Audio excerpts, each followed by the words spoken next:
think you should always approach your rookie season with a lot of effervescent energy. I think you get one chance to have a rookie season, yeah? So you get one chance to have that story. So you get one chance to make this first impression. Now, the interesting thing about the rookie season is if you just coast through it, it means nothing. It's not really that useful at all. If you go for it, either one of two things are going to happen. You're going to have an amazing season, in which case you announce yourself to the whole league. You either piss people off or make them better because they see you and they improve. Either way, it's good for you, right? Or, and that's the same for industry, that's the same for in business, or you're gonna come in and you're gonna overshoot, and then people are gonna be like, good try, young buck, rub you on the head and probably still vouch for you and cheer you on anyway. I feel like we're sort of more the latter than the primary, and I would have backed us the first 6 months to have been storming it. We hit this point where it was slowed down a little bit. If you push yourself too hard, you're at risk of injury. I think in business, if you push yourself too hard, you're at risk of undoing all the great work you've done. Tommy G, back on the Always Better Than Yesterday podcast. How are you, mate? I'm great. It's great to be back. Thanks for having me.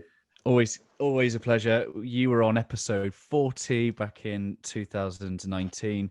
We've met several times since then. We've collaborated a couple of times, but this is my comfort zone. We've tried to do a couple of things alongside each other, but this is where I'm most comfortable, putting the spotlight, asking my curious questions. So I'd love let's just fill the time gap to start with. Before we go into today, let's just fill the time gap. So we kind of caught up 2019, end of 2019. You signed your book for me, back yourself. And in that you wrote 2020 is going to be your year, which, spoiler alert, it was an amazing year, but we were never to predict what was going to go on. But let's touch on the TEDx talk. You've done your TEDx talk. Man, it was incredible. I was honored to be able to see it and witness it in person. Take us back to the TEDx talk.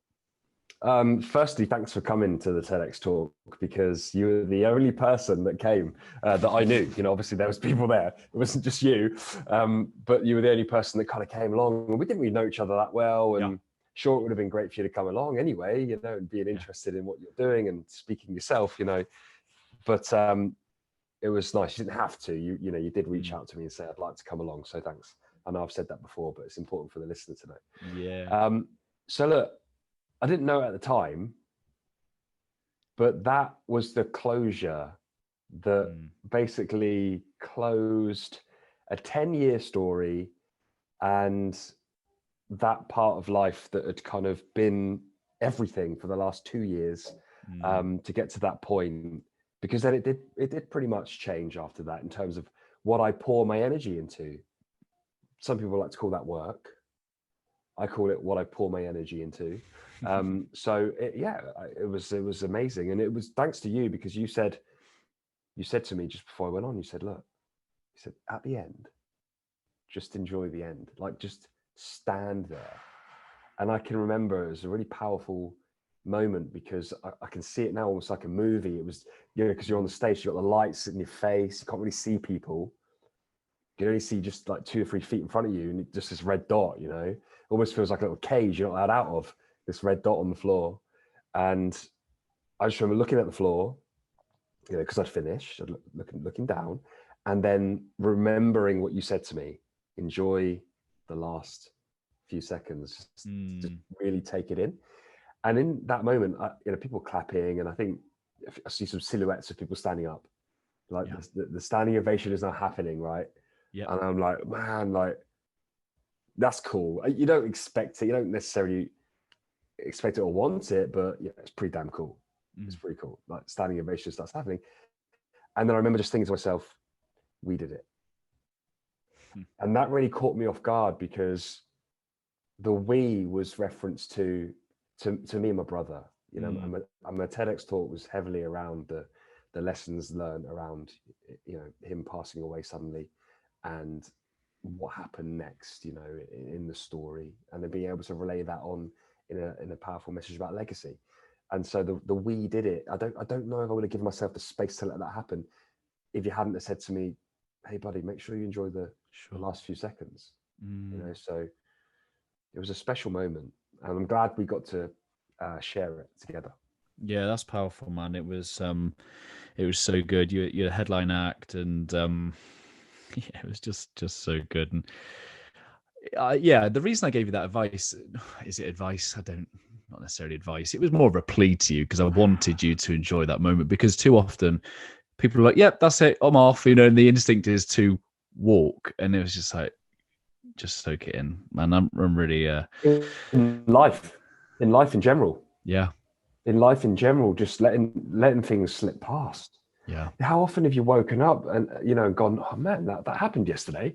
I was building that up for months and it's just gone. But you sometimes miss it. It's hard to dance with the moment. It's difficult to do that. It's a constant process, I think, and sometimes a reminder is helpful, just to be able to stop and experience those 2-3 seconds, which can feel much longer. There's a performance element to it as well. It's like almost like pre-match nerves.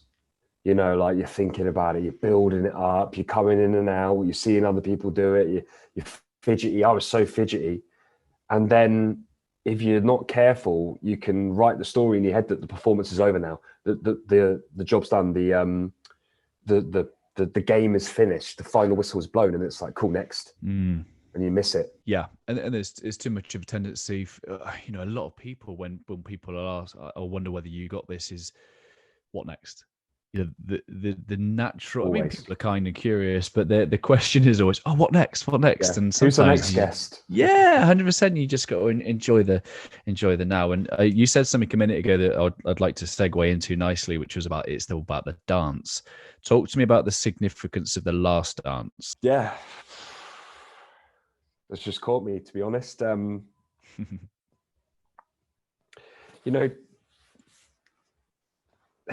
I don't know how people will take this, but today, so yesterday, I finished the book 11 Rings, and it's written by Phil Jackson, who was the coach of the Chicago Bulls in the Jordan era, and he's in The Last Dance. Have you seen the documentary?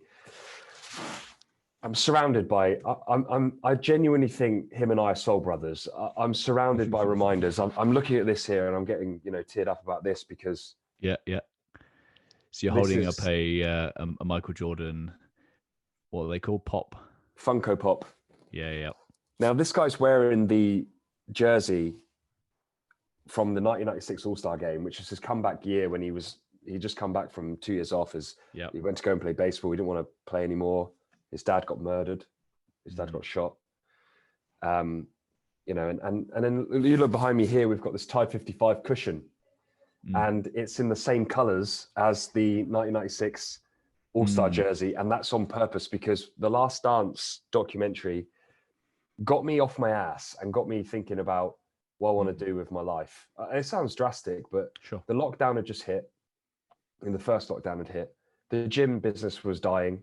It was problematic, stressful.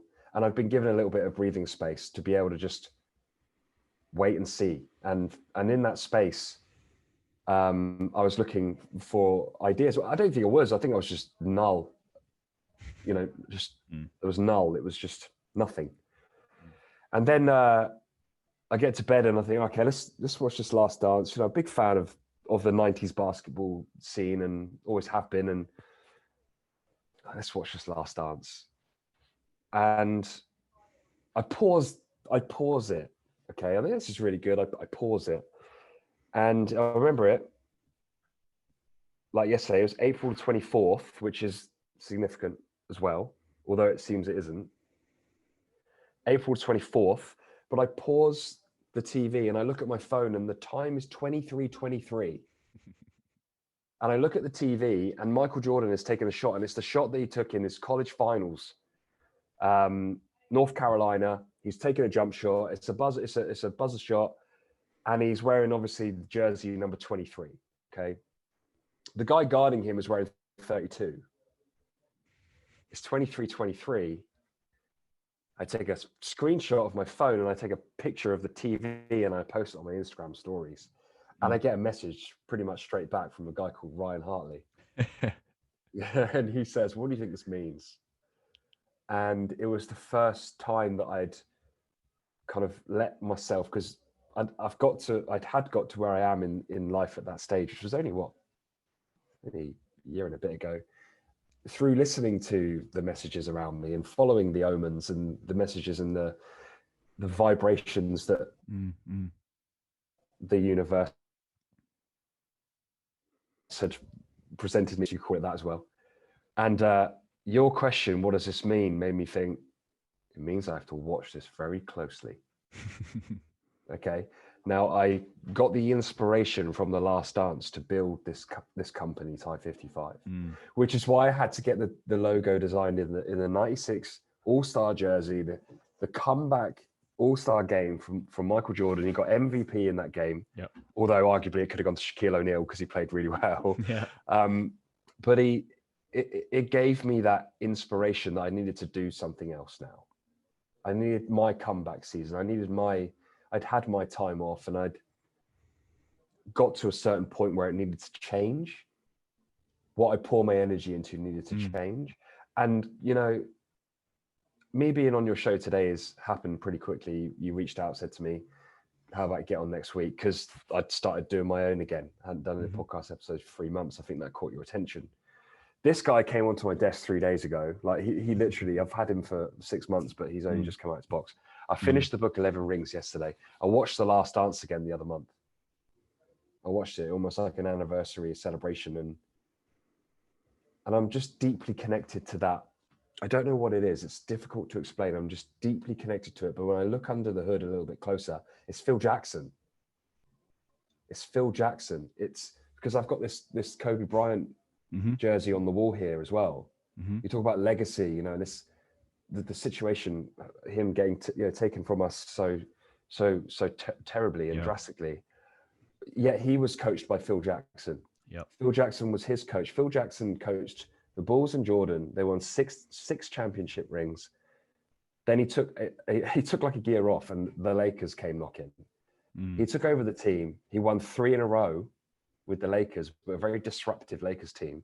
Then they had some time where they didn't, and then he won 2 more.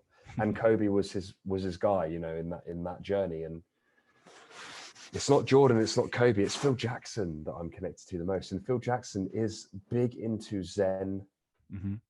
He's big into mindfulness. He got the basketball team meditating. That was part of their practice. He would get them to meditate so that everything would become much easier and slower on the court.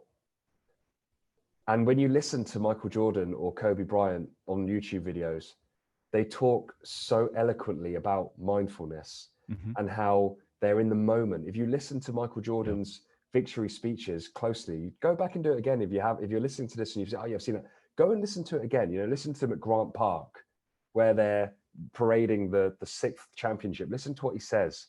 He talks about being in the moment. He talks about that, and that comes from Phil Jackson. I love that, mate. And omens and the messages are always there. I listened to your podcast, the one that you put out, and in it you talked about keeping your head down, being a practitioner, not being out there and talking about it, but just getting on and doing it. And it brought up this phrase that I'm surprised you didn't use, which was less impressed, more involved. Yeah. Talk to me about less impressed, more involved. Well, less impressed, more involved was the quote from our guy, Matthew McConaughey, your guy.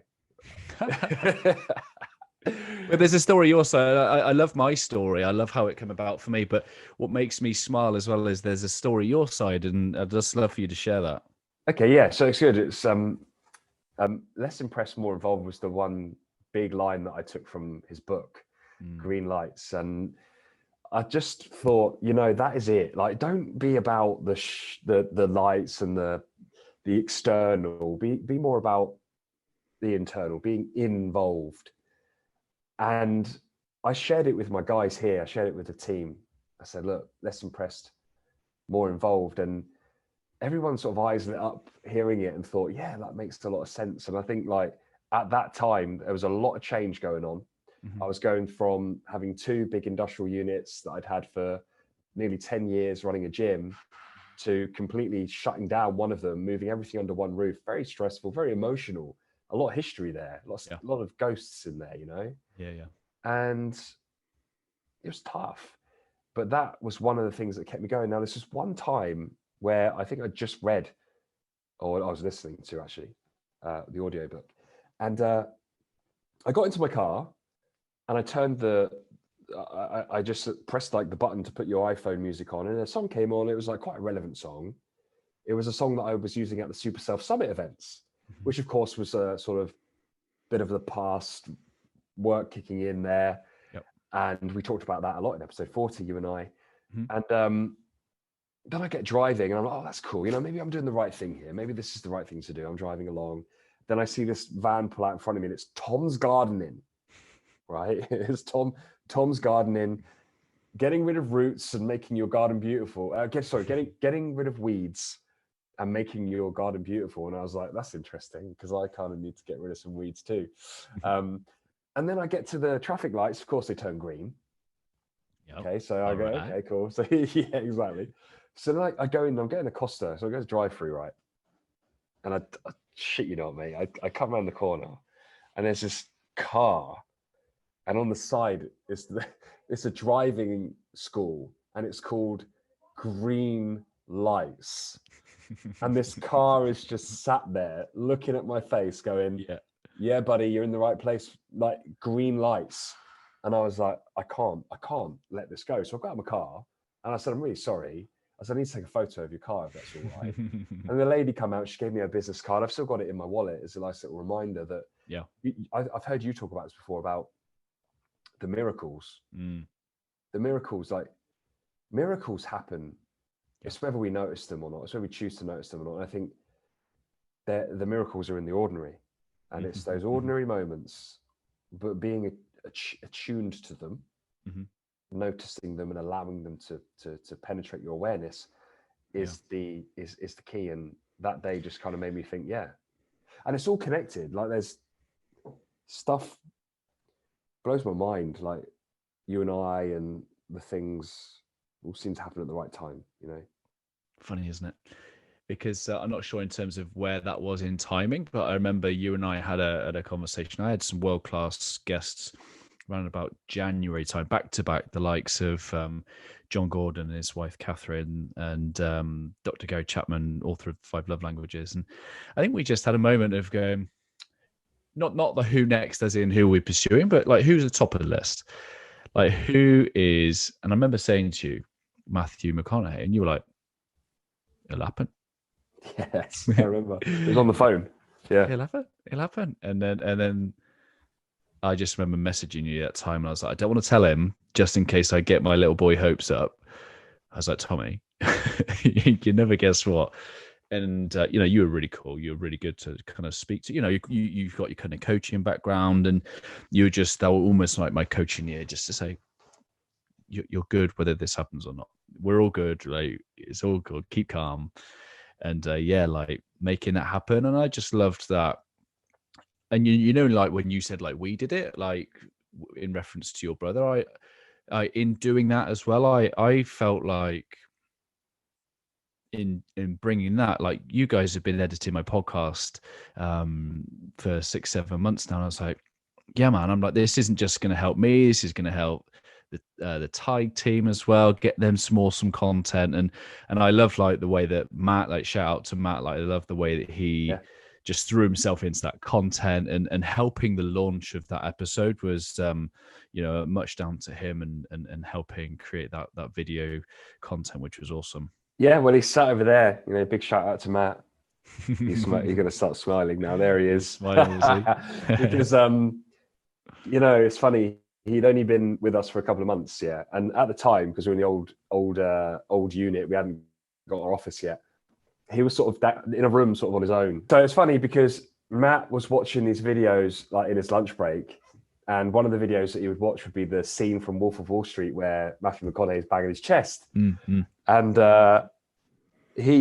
when we sort of told him, hey, Matt, I've got some good news. Ryan's got a guest coming on. He's pretty big, Matthew McConaughey. He was like, oh, right, yeah, cool.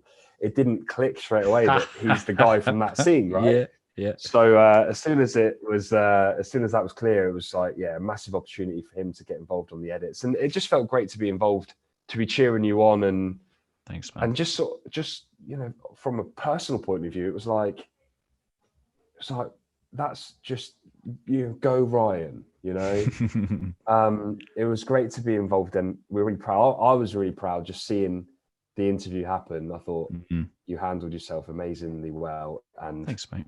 The guy had a great time. That was the key thing I took from it, is that he really enjoyed it. Yeah, he definitely didn't half-ass it. But anyway, back to you. And before we stray too far away from the kind of basketball theme, one of the things that you talked about in your recent episode on your podcast was about the rookie season, and in fact you're coming to the end of your rookie season. What are some of the things that you're taking away from your rookie season? I think you should always approach your rookie season with a lot of effervescent energy. I think you get one chance to have a rookie season, so you get one chance to have that story. Now, in collecting, I collect like cards as well and figurines, as you know. The rookie season is the most valuable one. So if you can get their first season, it's the one that holds the most value, because it's the first one that was ever done. So you get one chance to make this first impression. Now, the interesting thing about the rookie season is if you just coast through it, it means nothing. It's not really that useful at all. If you go for it, either one of two things are going to happen. You're going to have an amazing season, in which case you announce yourself to the whole league. You either piss people off or make them better because they see you and they improve. Either way, it's good for you, right? Or, and that's the same for industry, that's the same for in business. Or you're gonna come in and you're gonna overshoot, and then people are going to be like, good try, young buck, rub you on the head and probably still vouch for you and cheer you on anyway. I feel like we're sort of more the latter than the primary, and I would have backed us the first 6 months to have been storming it. We're gonna blow this out of the water. Like, people are going to be like, who are these people? But actually, I think we hit this point where we just slow down a little bit and just reel it in a bit and just sort of get secure again, because things can change so quickly. And I guess it's similar to sport. If you push yourself too hard, you're at risk of injury. I think in business, if you push yourself too hard, you're at risk of undoing all the great work you've done. And I think that we hit that point. So looking back on the rookie season, shit, sure was exciting. sure was good, but that's because we brought the energy because every day counts, because you've only got this one chance. No one gives a shit about season 2, season 3. Like, there's no word for that. There's no post rookie season. No one cares. That's just your career. That's just your career at that point. So the rookie season is really important to me. It was really important to me. And we can really hold our heads up high that we've done the best we could. And challenges have happened, but I think that energy that we brought, partnered with the fact that the pandemic speeds everything. If you want to go fast, you can right now. It's like the pandemic's like ice. If you want to run, you'll slide, you'll keep going. Things happen real quick. And that's why it's super, super fast lane, real fast. And sometimes you get problems with that, and you have to fix those problems. Yeah. And I'm interested in the kind of behind the scenes of building a team, building a culture. I know that you've had to let one or two come and go along the line. What?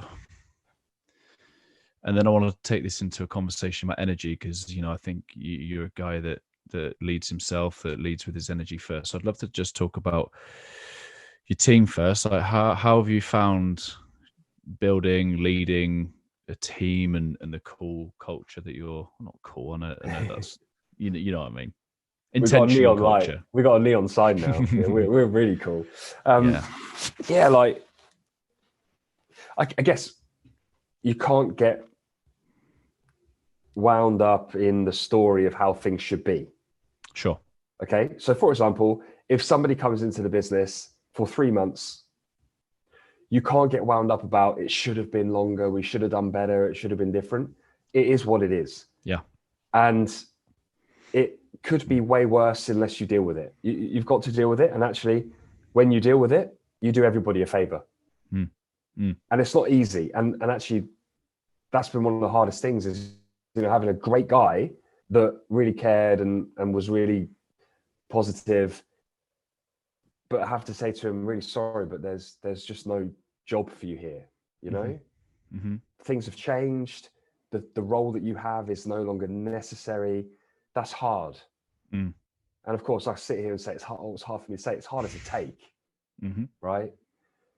But the situation, again, like, I've got more than one person I have to think about here. If I don't do this, then eventually everyone's going to have to go, because there's not going to be a company anymore. And that's the nature of these decisions that you have to make. And I didn't know this, because I was dealing with people's commitment levels on a 1 hour a week basis or 5 hours a week basis, part-time shifts. I had 2 or 3 full-time gym instructors, but this is completely different. This is, we're here, it's serious. We are a company with big aspirations and big goals, but I have to be the person that steers us in the right direction. And if I feel like we're not going to have the legs to make it to the next checkpoint, I have to deal with that. Otherwise I let everyone down, right? So, consequently, in this particular situation, everybody's great and it's worked out great for everyone. Because it's allowed us as a company, I'll bring it back to the company because I wouldn't want to say anything out of line, but bring it back to the company's in a great position because we are doing what we're good at and we're doing what we're getting work for. People are coming to us for a certain type of work. And what was happening before was we're not giving that the respect it deserves because we're also trying to fill another pot, for the sake of trying to make something work when really it wasn't what was right in front of us, and what's right in front of you really matters. So that was hard. That was testing, but feels good to be out the other side of that. And obviously, as I said, everybody's good for it.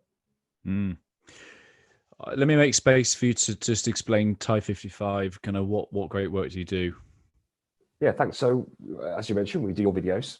So video editing is a part of what we do. But we essentially work with companies to help them with their digital marketing, presence, conversion, and building assets for them to grow their business. A lot of the time we do done for you stuff so that people, they don't have to do it themselves. So that saves them time and valuable energy. But we also very strongly lead with the message that what we do helps them to bring in more revenue. So we'll do things like their SEO, we'll handle areas of their e-commerce, their email marketing, we'll handle their social media marketing, their paid ads. We'll even build websites when and how we see fit. So we could do a lot of different things, but for yourself, we obviously do videos, and we've been quite precious about who we work with in terms of content creators, because some people get it, some people don't. You obviously get it, and we like working with you, which is what we do. But we, if anyone is watching this or listening to this and they think they want to level that up, we have got room for 1 or 2 more of that type of work. So do get in touch. There's a little shameless plug there. But so we do a lot of different things. We're based in Andover, and we're nearly a year old. Amazing. I remember having a conversation with you about October last year. I was wanting to put out a series with Jonathan Darling, just, mini series, just to, it was a bit heart work for me, really, just to enjoy doing something with a good friend and putting it out and having it look good, and almost as a gift to him as well, to be able to have the content for him to use should he need to. I remember you taking me through the conversation. Okay, what are your outcomes? What do you want to get? You were very kind of like, it wasn't just about, just take my money and do the nice videos. It was like, how can you maximize the impact of this? And you were talking, strategic, you were talking numbers. I was like, I was like, so I know how much you care about getting people results. Yeah, we don't take it for granted. We don't take it for granted because, unfortunately, it goes back to the whole rookie philosophy, right? I'll say it again. You either piss people off or make them better. So we come into the industry and we're like, right, we're going to care more than everybody else. So there's a lot of agencies out there that are getting lazy and they're getting complacent because they've had it good and they think they always will. And so they wouldn't ask those questions or wouldn't care that much. They'd just be like, yeah, cool. They would, although they wouldn't do it maliciously, they would take your money and be like, yeah, cool, here's your videos, buddy. It happens a lot with websites, but we didn't want to be like that. So what we do is we say to everybody else, we care about this stuff. So that means you're either going to have to start caring more as well, or they're going to come to us, right? Or you're going to get pissed off and you're going to find that this isn't what you want to do in life, in which case that's good too. move out the way, you know. Yeah, for sure. So like it's important to us that we can be tangible, because there's also an area of this where it can be easy to do it in some people's eyes. So we want to manage that expectation, to know that, you know, there's a reason why we do certain things. Love that. You said the words a minute ago, effervescent energy, and that's not as simple as taking your Broccas every day. How have you been managing your own energy? You know, you've got a wife, you've got 2 young children, you run this new business, which is like skating on ice. Like, how have you managed your own energy over the last year? Pretty poorly. pretty poorly, to be fair, but I've done what I've had to do to keep everything in a good place. Yeah. I say that because that's the truth. Yeah, I've got nothing that I can say that I get up at 5 and I meditate. I don't. I've been doing a good job of doing it badly. Yeah. Okay. But I know that. And so actually, consequently or coincidentally, over the last month, I took some time off, went to Devon with the family. Didn't realize how much I needed it. And guess what? I started reading 11 Rings. And I finished 11 Rings last night. I say that, you're saying, yeah, because you get it. I got pulled back into where I should be. Yeah. In the space, something was allowed to grow. Yes. I made the space. Then I got pulled back in again. Just like I do all the time. Just like we all do if we look close enough. So yeah, 11 Rings finished last night, mate. And then the next book got picked up immediately. And as you said to Kelly last night, we were sat outside. We've got this nice little seated area, and you know, it's nice at the moment, isn't it? So sat out there and gone, you know what, I'm going to keep reading, because I think it sets a good example to the kids. Like Lincoln starts school in September, he's going to have homework and stuff. And I thought, if I don't pick up that next book, it ain't going to happen. So I started reading it, page 1 yesterday. Yeah, we're in straight away. And I know you do a lot of reading as well, but that's one thing that I think allows. Do you know what it does most of all, Ryan? It stops me doing other bullshit things. It does. Like, it's not like the reading is the thing. It's like the reading stops the bullshit things. Yeah, action instead of distraction. That's it. That is it. Yeah, love that. And it's like a productive thing, isn't it? You know, because sometimes all it does is just spark something in your mind or in your heart, or your mind, and all of a sudden things are infinitely different. I know that you, as part of your Tide 55 TV blog, you've made a habit of making industry predictions. And one of the things you say is never rule out Facebook. Never rule out Facebook. Why is that? Because it's a beast. Facebook's more than just an app. Yeah. You know, it's a construct that we live life by. It governs WhatsApp, it governs Instagram, it governs other apps that we will be using in a year or 2 years' time that we don't even know yet, because that's what will happen. They will always be forefront. There's a big advertising platform that's governed by them. Any adverts that you see on Facebook or Instagram is governed by them. They're not going anywhere. And I think we tend to there's a philosophy, culture, practice, however you want to call it, that we sort of like the person at the top to kind of come down again after a certain amount of time, you know. And I think it's easy to look at Facebook and be like, oh, yeah, fuck Facebook. Yeah, they're not going anywhere. But they're clever enough to pivot in that way that if they want to redress themselves, change their logo pink, change the name, come out with a new app that's called Bookface, they will do that, you know. They'll do whatever they need to do to stay at the front. They are not going anywhere. Small business owners, digital media, digital marketing, what are some of your predictions for where should people be putting their attention if they run a small business? Well, I'd love to be able to sit here and, you know, get my Gary V on and try and predict the world, how the world's going to happen, but I think it's dangerous. I think it can inflate ego. So let me give you some sort of common sense predictions. Yeah. All right. Common sense prediction number 1 is that people are going to have to increase the amount of effort they put into their social media content. And that's going to be a knock-on effect of the iOS changes to privacy settings and tracking.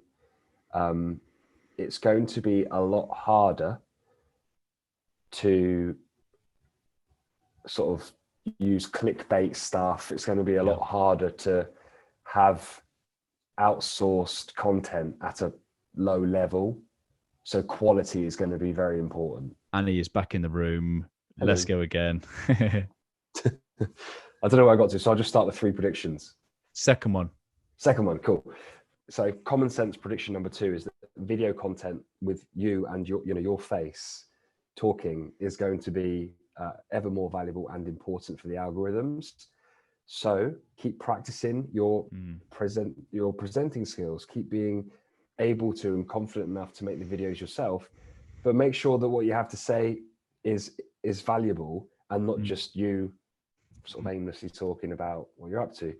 So that's a skill, which is great news, because we all get to, it's a level playing field then, isn't it? Yeah. You want to get the best at something, you want to get practicing, get learning, graft, get the time in, because then you will be rewarded for that, I think. So, and then the third one is convenience. Anything that makes things easier and faster for people is going to work and is going to win. Audio stuff is going to come up on the rise. You're going to be able to, there's going to be like search engine optimization for audio searches soon, or it's happening already. So you're going to be able to say to your device at home or on your phone or whatever, to get me an end result. So if you want the end result, which is the object, it's the thing rather than the brand, then it's going to go on search engine optimization, which is going to be customized to the person. So getting to know I've just said a very difficult thing, but in a very simple, really basic way. Essentially, if you know your target audience very, very well, then you market to them, you message to them all day long, various different media, so that when that person, because the device knows who that person is, because it's almost like that device belongs to that person, right? It's almost like a freaking extension of that person in a weird way. When that person says, hey, order me some chewing gum, I'm just looking at it now because I'm like that. It knows what to get. It knows what to get because it knows what you like. It knows what the individual is into. It's not going to risk you being pissed off with it, because that's the exact opposite of what it wants. It wants to be convenient. So it's not going to give you orbit if it knows that you're into airwaves.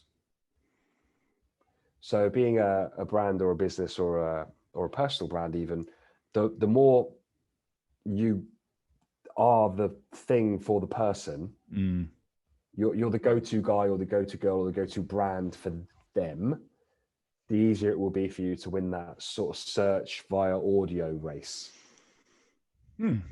Yeah, because if we said the A word and then inspire me, you'd like to think that you and I and our podcast would come up on their Precisely. Exactly. Love it. Let's just touch on briefly around the documentary on Netflix that really painted social media. I can't remember what it was called. Is it Social Theory? Something like that. Do you know the one I'm talking about? Is it the one that sort of freaked everybody out? Yeah, that one. So I didn't watch it, but on purpose I didn't watch it because I get it's counterproductive for me to watch it because a lot of the stuff I kind of know from a practitioner level, but I get pulled into things a little bit and I can get a bit sort of rabbit holed, and I think it'd be a massive distraction for me. So instead, it's a good question though. What I tend to do is think about the bigger goal. Yeah. The longer term goal is, I'll say it here for the first time publicly. Do you want an exclusive? Yeah, let's go. One day I want to go into politics. Yeah. Okay.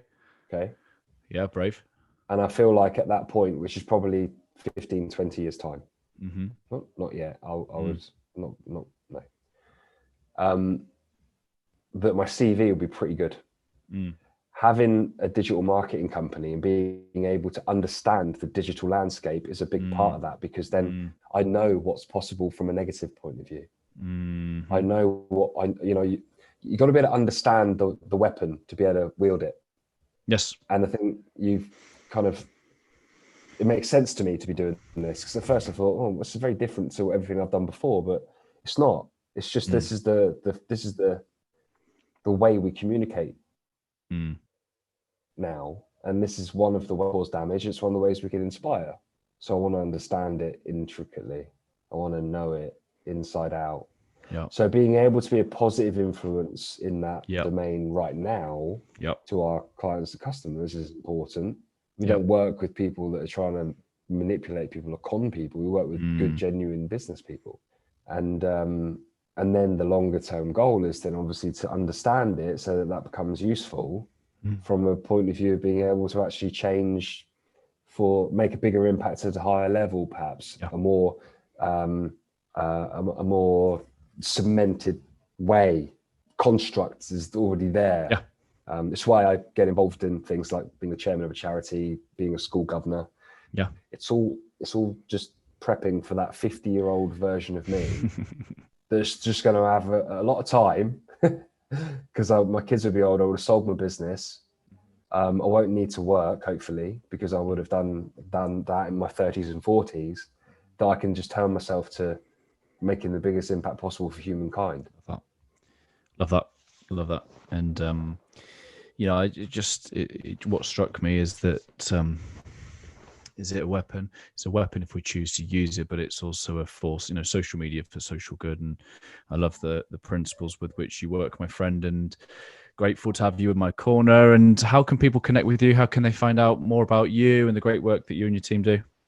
Yeah, well, the Tide 55 account is tide.55 on Instagram. Okay. Yep. So check us on there for the work stuff.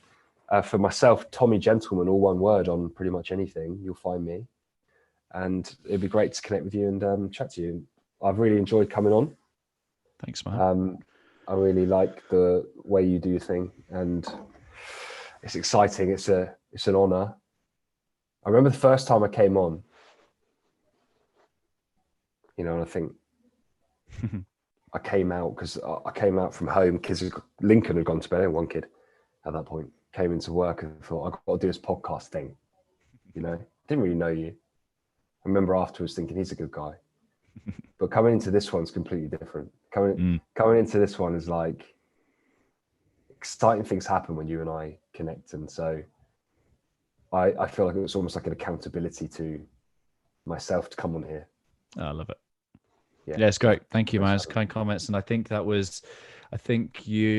Kelly was nearly full term. I think you're expecting your daughter, and I think she was born a couple of weeks later. So yeah, it was great of you just to come out and to come and serve the audience. Obviously, things have progressed massively here in the 2 years as well, and I think it's a nice little time capsule for us both, because this is lifelong friendship, my friend. I love working and collaborating, and I value your time and friendship, and it's going to be a nice little time capsule.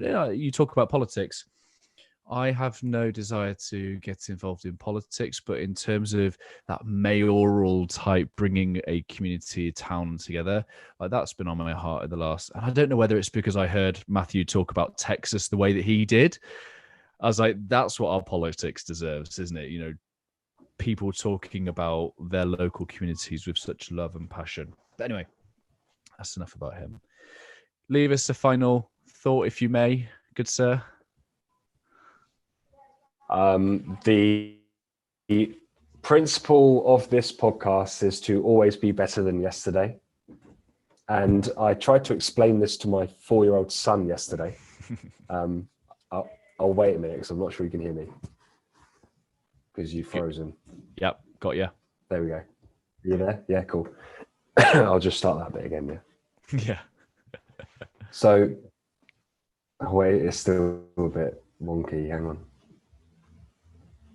It's because Matt's taking up all the bandwidth. Again. There we go. I think you're back.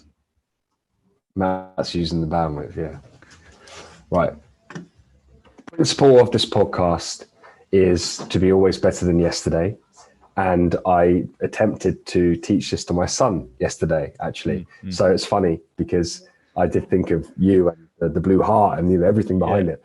And I was trying to explain to him that it's not about trying to beat your sister, okay? It's not about trying to beat your sister.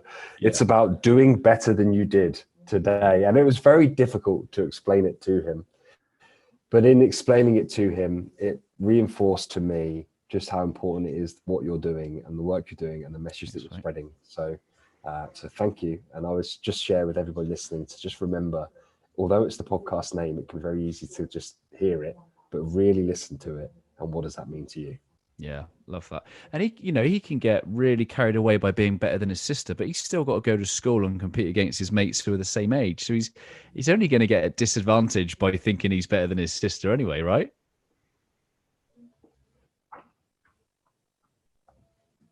Yes, as long as that's the secondary motive. Yeah. My friend, thank you for joining us. Always an honor and privilege to connect and to collaborate. And I look forward to the next one, my friend. Thank you, mate. Appreciate it. Peace. See you soon. Thanks, everybody.